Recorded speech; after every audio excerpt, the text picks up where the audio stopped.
Hello, I am Ankush and you are watching the History Buzz. So today's video is about the UGC net exam June cycle. तो जो जून का जो cycle है वो उसके forms तो निकल चुके हैं और थोड़े ही दिन में हमारे पास डेट शीट भी आने वाला होगा।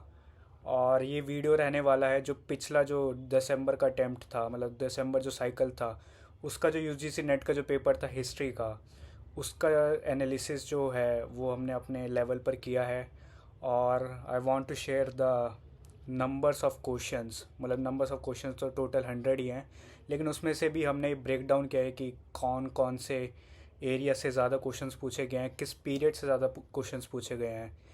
पहले तो सबसे पहले मैं वीडियो को स्टार्ट करने से पहले अपना एक शॉकिंग जो मेरा रिव्यू होगा पेपर को देखने के बाद, वो था कि मतलब पोस्ट इंडिपेंडेंस से जो पेपर में क्वेश्चन थे 3 या 4, मतलब भाई वो क्या कर रहे हैं यहाँ पर, मतलब कोई मतलब है क्या पोस्ट इंडिपेंडेंस से क्वेश्चंस यार। मॉडर्न तक आते आते लोगों का दिमाग ख़राब हो जाता है पढ़ते पढ़ते, मतलब जब वो एंशियंट पढ़ते हैं फिर मेडिवल पढ़ते हैं फिर मॉडर्न पढ़ते हैं, उसमें भी 1947 तक ज़्यादातर ही लोग पढ़ते हैं क्योंकि वहाँ तक ही ज़्यादातर क्वेश्चंस आते हैं। पर अब उसके बाद भी अब क्वेश्चंस आने लग गए, मतलब कहाँ रुके, मतलब अब सिलेबस भी कोई डिफ़ाइन नहीं कर रखा आप लोगों ने। और फिर इसके बाद आप पोस्ट इंडिपेंडेंस से क्वेश्चंस दे दे रहे हो, मतलब 3 4 5 क्वेश्चंस दे दिए हैं। और जो डिफाइनिंग हो सकते हैं, अगर 1 2 क्वेश्चन है तो चलो हम मान सकते हैं, लेकिन 3 4 5 क्वेश्चन ही कट ऑफ के लिए डिफाइनिंग हो सकते हैं, तो वहाँ से भी क्वेश्चंस आ गए हैं। तो ये तो काफ़ी शॉकिंग था मेरे लिए भी खुद देखने के लिए, क्योंकि हमने जब दिया था तब तो ऐसा नहीं था, लेकिन अब वहाँ से क्वेश्चंस आ रहे हैं तो उसको भी थोड़ा देखना पड़ेगा। तो मैं स्टार्ट करता हूँ। जो 100 क्वेश्चंस हैं हमारे पास जो आते हैं पेपर में, उसमें से हमें देखने को मिलेगा जो एंशियंट इंडिया है उसमें से 22 क्वेश्चंस आए थे इसी नेट एग्ज़ाम में, मतलब जो पिछले साइकिल था। देन मेडिवल इंडिया से हमें 31 क्वेश्चंस देखने के लिए मिले हैं। और फिर मॉडर्न इंडिया से हमें 27 क्वेश्चंस देखने के लिए मिले हैं। और अगर हम 5 और पैराग्राफ के जोड़ दें तो 32 के आसपास। एंड देन हिस्टोरियोग्राफी और हिस्टोरिकल मेथड जो है, इसमें हम सिर्फ वेस्टर्न जो स्कूल के जो थॉट्स और उनके जो स्टेटमेंट्स हैं, जो हिस्टोरियंस है उनके ही मैंने जो क्वेश्चंस हैं उसको इस सेगमेंट में रखा है। और जो उसका नंबर है वो है 15। 10 क्वेश्चंस तो नॉर्मल वाले हैं और 5 क्वेश्चंस जो हैं वो पैराग्राफ वाले, तो पूरे मिला के 15। अब हम इस तो ये 22 हो गए ancient India, medieval India 31, modern India 32 और हिस्टोग्राफी के 15 क्वेश्चंस, तो ये पूरे मिला के हो गए 100 क्वेश्चंस। अब हम इसी वीडियो में इसका ब्रेक डाउन भी करने वाले हैं कि ये जो क्वेश्चंस है 100 क्वेश्चंस वो किस एरिया से ज़्यादा क्वेश्चंस आए, क्योंकि एंशियंट मेडिवल मॉडर्न ये तो ब्रॉडर एक वे है मतलब पढ़ने का, क्योंकि पीरियडाइजेशन है हिस्ट्री में। लेकिन इसमें भी हम देखते हैं कि कुछ जगह से, मतलब कुछ स्पेसिफिक टॉपिक से हमें ज़्यादा क्वेश्चंस देखने को मिल रहे हैं। तो सबसे पहले तो क्रोनोलॉजी जो होता है उसको हिस्ट्री के लिए बहुत इम्पॉर्टेंट है। अगर आप हिस्ट्री पढ़ रहे हैं तो उसमें क्रोनोलॉजी आपका सबसे पहला रूल है कि आप उसको सेट करें, तभी आप हिस्ट्री अच्छे से पढ़ पाएंगे, फिर बाद में लिख भी पाएंगे। तो उससे ही हमें ज़्यादा क्वेश्चंस देखने के लिए मिले हैं, 20 से 22 क्वेश्चंस, जहाँ पर जो रूलर्स थे वाकाटाकास या फिर चालुक्यास या फिर राष्ट्रकूट या पल्लवास, इनके जो रूलर्स थे उनका क्रोनोलॉजी सेट करने के लिए पेपर में दिया गया था। देन हड़प्पन से भी कुछ क्वेश्चंस थे इसी से रिलेटेड।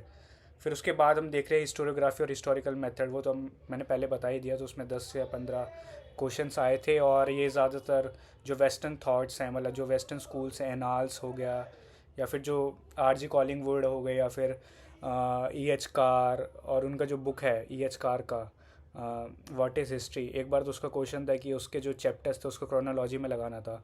तो उसको भी आप थोड़ा देख लीजिए मतलब इस टाइम, क्योंकि अब मैं ऐसे प्रिटेंड कर रहा हूँ कि कोई लोग अब नया कुछ ऐड तो नहीं कर रहा होगा, वो रिवीजन ही कर रहा होगा। तो जब आप रिवीजन के लिए अपने नोट्स उठाएंगे तो ये सारे जो टॉपिक्स हैं, ये जो सारे सिलेक्ट किए गए हैं पेपर को एनालिसिस करने के बाद, उसको आप पहले उठाएं और पहले आप इसको ज़रूर कवर करके जाएं अपने रिवीजन में। तो दूसरा हो गया हिस्टोरियोग्राफी, इसमें 10 से 15 क्वेश्चंस थे। देन तीसरा आ रहा है मेडिवल हिस्टोरियोग्राफी और लिटरेचर का है, तो इसमें हमें देखने के लिए मिले हैं 8 क्वेश्चंस। तो 2 क्वेश्चंस तो अमीर खुसरो से ही थे, जो अमीर खुसरो का इतना सारा लिटरेचर है, क्योंकि उन्होंने बहुत सारे लिटरेचर अपने टाइम पे लिखा है। और वो जो उनका जो लाइफ रहा है वो बहुत सारे रूलर्स के टाइम पर भी वो कोर्ट में एक्टिव रहे थे। हर एक रूलर के लिए उन्होंने कुछ ना कुछ लिखा। जैसे खज़ान उल फतूह था, वो खज़ान उल फतूह उन्होंने जो अलाउद्दीन खिलजी था उसके जो इन्वेजन्स थे, जो उसका टाइम पीरियड था उस पर लिखा था। जैसे मिफ्ताह फतूह था वो जलालुद्दीन खिलजी पे लिखा था, और तुगलकनामा वो गियासुद्दीन तुगलक के लिए लिखा था। तो ऐसे ही उनके कुछ जो टेक्स्ट है, जैसे एक मैं एग्जांपल देता हूँ, उनका जो खुद का बायोग्राफी है उसका नाम है गुरते कमाल। तो ऐसा भी क्वेश्चन तो नहीं आया, तो अभी इसको आप राइट कर सकते हैं और अपना नोट डाउन कर सकते हैं कि ऐसा क्वेश्चंस भी आप रेडी रहें। और जैसे एक क्वेश्चन तक किरानो सादेन से लेकर था कि वो उसमें क्या है, मतलब उसका मटेरियल क्या है। तो वो तो एक मीटिंग थी जो बुगरा खान और उसके बेटे कैकुबात के बीच थी, उस पे लिखा था। पर उसका जो जॉनर है उसका क्वेश्चन नहीं, अभी तक नहीं पूछा गया। तो उसके जॉनर को भी अभी अभी हमें तैयार करके रखना पड़ेगा। तो उसका जो जॉनर है वो है एक एपिक पोएम का, मतलब जिसको पर्शियन में कहते हैं मसनवी या फिर उर्दू में। तो अब हमें थोड़ा डीप जाके ये सब पढ़ना पड़ेगा और कवर करना पड़ेगा। तो मैं एक और एग्जांपल देना चाहूँगा शाहजहाँनामा का। जैसे शाहजहाँनामा है अपने टाइम पे जो उन्होंने लिखा है, वो तीन चार हिस्टोरियंस थे, उन्होंने एक ही बुक को लिखा, मतलब एक ही नाम से बुक्स लिखा। तो इसमें बहुत कन्फ्यूजन हो सकता है। जैसे जो शाहजहाँनामा है वो पहले जो लिखने वाले थे वो इनायत खां थे, लेकिन उसके बाद एक शाहजहाँनामा 3 वॉल्यूम्स में लिखा अमील साले काम्बो। अगर कभी आपको शाहजहाँनामा का कोई क्वेश्चन मिल जाएगी उसके ऑथर कौन है और उसमें इनायत खान नहीं हो, तो वहाँ पे अमील साले काम्बो अगर वहाँ पर हो तो आप उसको राइट करके आएँ। जैसे बादशाह नामा था या फिर पातशाह नामा था। बादशाह नामा जो था वो अब्दुल हामिद लाहौरी ने लिखा था, और जो पातशाह नामा था वो बादशाह नामा का ही थर्ड पार्ट है जो मोहम्मद वारिस ने लिखा है। तो इतना भी शायद डिटेल में जा सकता है जो क्वेश्चन एग्ज़ामिनर हो। तो इस सब चीज़ों के लिए हमें तैयार रहना पड़ेगा। और एक और क्वेश्चन मैंने देखा, जैसे ज़खीरतुल ख़वानीन वाला, जो फ़रीद बखारी ने जो अपने टाइम पे मतलब उस वक्त लिखा था। ये क्वेश्चन सॉल्व करना बड़ा मुश्किल है, क्योंकि ये इसका नाम हमें जो हम बुक्स पढ़ते हैं, नॉर्मल जो बुक्स पढ़ते हैं अपने यूजीसी नेट के लिए, इसमें हमें देखने के लिए बड़ा कम मिलता है। तो ये तो एक बड़ा मुश्किल क्वेश्चन है। लेकिन अगर हम एक अपना स्पेकुलेशन लगाए कि इसके बाद क्या हो सकता है, तो इसमें क्या होगा कि अब जैसे इन्होंने क्वेश्चन तो पूछ लिया कि भाई बुक और ऑथर कौन है, अब इसका जॉनर भी पूछ सकते हैं कि भाई क्या है, क्या मतलब इसमें क्या लिखा है। तो ये जो है वो एक तज़किरा टेक्स्ट है, मतलब इसमें बायोग्राफीज़ जो नॉवेल्स थे उनका बायोग्राफीज़ लिखा गया है। तो आप इसको भी शायद नोट कर सकते हैं, और एक क्या पता कभी आ जाए क्वेश्चन पेपर में। तो चौथा हम देख रहे हैं एंशियंट लिटरेचर से हमें देखने को मिले हैं 10 क्वेश्चंस। जो ज़्यादा क्वेश्चंस थे वो ऋग्वेद से थे, उसके मंडल से थे। और ये क्वेश्चन था कि 10 किंग्स का जो बैटल था वो कौन से मंडल में है। और अर्थशास्त्र से हमें क्वेश्चन देखने को लिए मिले हैं। और संस्कृत जो लिटरेचर है उसका क्रोनोलॉजी भी सेट करने को देखने को मिला है। तो जब आप क्रोनोलॉजी के जब संस्कृत टेक्स्ट के जब आप नोट्स बना रहे हो या फिर जब पढ़ रहे हो, तो उसमें आप उनका क्रोनोलॉजी भी देख के जाइए कि भाई कौन सा टेक्स्ट किस टाइम पर लिखा गया है। और जो बुद्धिस्ट लिटरेचर से उससे भी एक क्वेश्चन देखने को मिला था। फिर हम पाँचवें जो पॉइंट है उस पर आते हैं, तो उसमें था मेडिवल टर्मिनोलॉजी। इससे भी 8 क्वेश्चंस देखने के लिए हैं। ये एक अच्छा खासा नंबर है, क्योंकि इस जगह से हमें क्वेश्चंस पहले ज़्यादा देखने को नहीं मिले, लेकिन इस बार 8 क्वेश्चंस थे। इसके बाद था पॉलिटिकल और एडमिनिस्ट्रेटिव हिस्ट्री। इससे हमें 10 क्वेश्चंस देखने के लिए मिले, मतलब जो बिग एम्पायर्स थे, मौर्यास, मुगल्स और गुप्तास, विजयनगर और दिल्ली सल्तनत, और अ, और कौन चौला, और रीजनल वाले ले लीजिए। तो उनके जो एडमिनिस्ट्रेशन था, उनका उनका जो क्रोनोलॉजी था उनके रूलर्स का, उनसे क्वेश्चंस देखने के लिए मिले हैं 10 क्वेश्चंस। देन हम आते हैं मॉडर्न पीरियड में। तो यहाँ पे हमें नेशनल मूवमेंट और मॉडर्न पॉलिटिक्स से क्वेश्चंस देखने के लिए मिले हैं।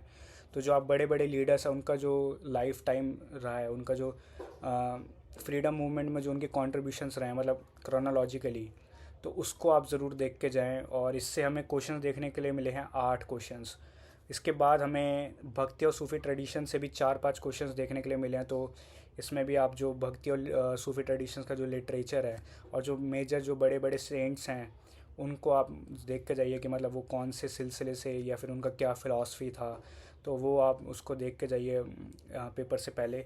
देन 9th पे हम आते हैं, तो वो है इकोनॉमिक एंड सोशल हिस्ट्री। इस समय 5 क्वेश्चन देखने के लिए मिले हैं। मतलब इकोनॉमिक हिस्ट्री में जो पोर्ट्स थे और जो टर्म्स थे कुछ, उससे क्वेश्चन देखने के लिए मिला है जैसे। और एक सोशल हिस्ट्री से क्वेश्चन था कि वैसे तो वो हिस्टोरिकल मेथड में ही आ जाता है, पर मेनली सोशल हिस्ट्री का भी उसको हम देख सकते हैं। वो था क्वेश्चन कि आप जो जेंडर हिस्ट्री है उसका जो हिस्टोरिकल मेथड है उस पे एक क्वेश्चन था।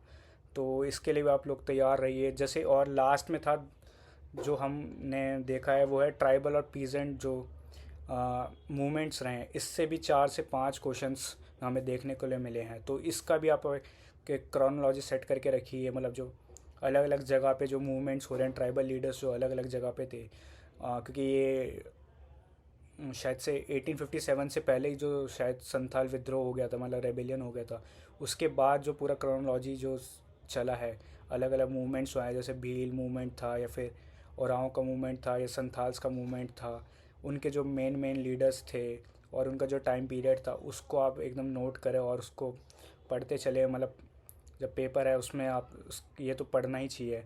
और फिर जो पीसेंट मूवमेंट्स भी हुए थे साथ साथ, उसको भी आप पढ़ना चाहिए, क्योंकि वो तो लेट तक थे, क्योंकि 1947 तक वो सब लेट तक चले हैं। तो वो तो फ्रीडम मूवमेंट का भी एकदम पार्ट वो पूरा रहे हैं, तो उसको भी आपको देखना पड़ेगा, उसके नोट्स बनाने पड़ेंगे। और यही बोलेंगे कि लास्ट जो है, और एक सेगमेंट मतलब यहाँ पे ज़्यादा क्वेश्चन देखने को नहीं मिला है लेकिन कभी दिख सकते हैं, जैसे इंडियन कल्चर और आर्ट वाले जो क्वेश्चंस हैं उसको हम अगर हम मैं अपना रिकमेंडेशन दूँ तो उसको हम सॉल्व कर सकते हैं। जो यूजीसी नेट का जो इंडियन आर्ट और कल्चर का जो पेपर होता है उसके जो PYQs है आप उसको ही सॉल्व कर लेंगे। उसके अगर जो जैसे एक क्वेश्चन उसके 4 जो वो हैं ऑप्शन है, आप अगर उसको ही आप याद कर लेंगे, मतलब उसका इन्फॉर्मेशन उसके बारे में आप लिख लेंगे तो वो सारा जो सेक्शन है वो वहीं से कवर हो जाएगा। PYQ से आपको बाहर जाने की कोई अलग से कोशिश नहीं है, मतलब कोई अलग बुक नहीं उठानी, बस आप PYQ सुन के जो देख लीजिए 6-7 PYQs 8-9 मतलब जितने भी पेपर्स वहाँ पे अवेलेबल है उसको एक बार देख लीजिए, उसको सॉल्व कर लीजिए। तो वहाँ से वो वाला सेक्शन भी वो कवर हो सकता है, ईजिली कवर हो सकता है। और लास्ट में फिर यही बोलना चाहेंगे कि बेस्ट ऑफ लक। और कोई भी हेल्प या कोई भी हेल्प चाहिए हो और या फिर कोई भी मटेरियल चाहिए हो तो आप टेलीग्राम हमारा ग्रुप है उस पर ज्वाइन करें और हमें मैसेज करें। और thanks for watching this video and subscribe our channel.